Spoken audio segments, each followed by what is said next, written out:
बिस्मिल्लाहिर्रहमानिर्रहीम अस्सलाम वालेकुम। आज आपके साथ चिकन शामी कबाब की एक ऐसी रेसिपी शेयर कर रही हूँ जिसे बनाने में बिल्कुल भी टाइम नहीं लगेगा। बहुत जल्दी और आसानी के साथ ये शामी कबाब बन जाते हैं। रेशे वाले शामी कबाब बनेंगे और बहुत ही मज़ेदार रेसिपी है। आप चाहे यही कबाब बीफ के साथ बनाएं या मटन के साथ बनाएं, सेम अगर आप इसी तरीके से बनाएंगे जैसे आज मैं आपको बनाना बता रही हूँ, तो आपके कबाब भी बहुत जल्दी बन जाएंगे। तो चलें रेसिपी देख लेते हैं। यहाँ पर पैन में मैं सबसे पहले चने की दाल ऐड कर दूंगी। चने की दाल आधा किलो है। मैं 1 किलो चिकन से ये रेसिपी बना रही हूँ, तो उसके लिए मैंने आधा किलो दाल यूज़ की है। आप इसमें 3 पाव दाल भी यूज़ कर सकते हैं। अब हमने यहाँ पर boneless breast chicken piece add करना है ये, और इसके साथ हम 2 थाई के पीसेस भी ऐड कर देंगे। थाई के पीसेस हम इसलिए ऐड करते हैं कि चिकन के जो कबाब बनते हैं वो सख्त नहीं बनते हैं और जूसी और नरम कबाब बनते हैं।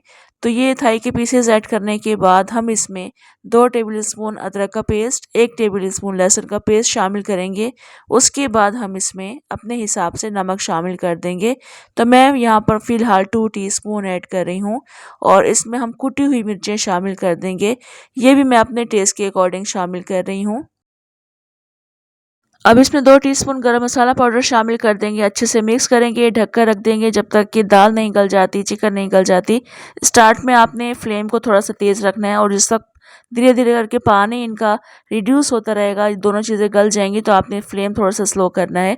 बिलफर्स्ट दोनों चीज़ें अगर जल्दी गल जाती हैं, पानी मौजूद रहता है, तो ढक्कन हटाकर आप इनका पानी ड्राई कर लीजिएगा। मैंने भी इनका ढक्कन हटाकर पानी ड्राई कर लिया है।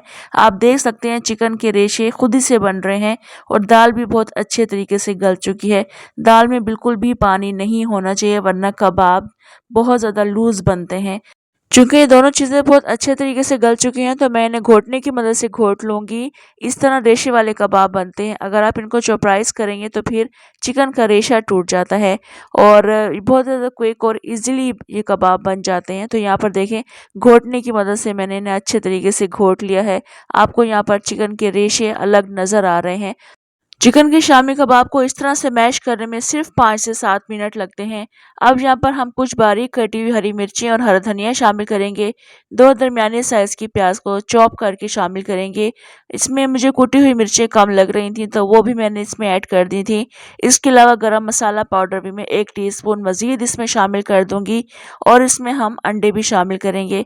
मैं शामी कबाब के अंदर अंडे डालती हूँ और मैंने 4 अंडे डाले हैं। इससे ज़्यादा मैंने नहीं डाले क्योंकि वो फिर मसाला काफ़ी ज़्यादा लूज़ हो जाता है और ये क्वांटिटी पर भी डिपेंड करता है। आप जितने शामी कबाब बना रहे हैं उस हिसाब से आपने अंडे शामिल करने हैं।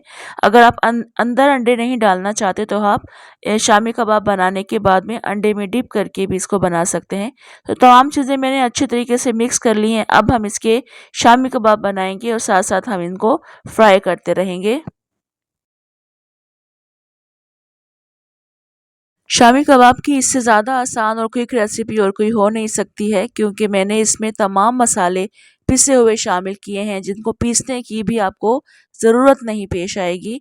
अगर आप सेम रेसिपी मटन में बना रहे हैं, बीफ में बना रहे हैं, तो बस आपने ख़्याल ये रखना है कि दोनों चीज़ें काफ़ी अच्छी गली हुई होनी चाहिए, जो कि ईज़िली मैश हो जाएंगी। अगर आप इनको चॉपराइज़ करना चाहते हैं तो उसमें क्या होगा कि रेशा टूट जाता है और बस रेशे वाले शामी कबाब नहीं बन पाते हैं। तो यहाँ पर देखिए, शामी कबाब बहुत अच्छे से फ्राई हो चुके हैं। इनको निकाल लेंगे। दूसरे कबाब भी हम इसी तरह से फ्राई कर लेंगे और फिर उसके बाद अपनी मर्ज़ी की चटनी या रायते के साथ हम इसको सर्व कर सकते हैं। तो यहाँ पर मैंने इनको इमली की चटनी के साथ सर्व किया था। बहुत मज़े के लगते हैं और आपने सेम रेसिपी का ज़रूर ट्राई करना है। आपका काम भी आसान हो जाएगा, टाइम भी आपका सेव हो जाएगा और बहुत मज़ेदार से आप शामी कबाब भी घर में बनाकर स्टोर भी कर सकते हैं। तो ट्राई कीजिएगा, कमेंट, लाइक और शेयर भी ज़रूर कीजिएगा। मुझे दें इजाज़त, इंशाल्लाह दोबारा आऊँगी एक और अच्छी सी रेसिपी के साथ। अल्लाह हाफ़िज़।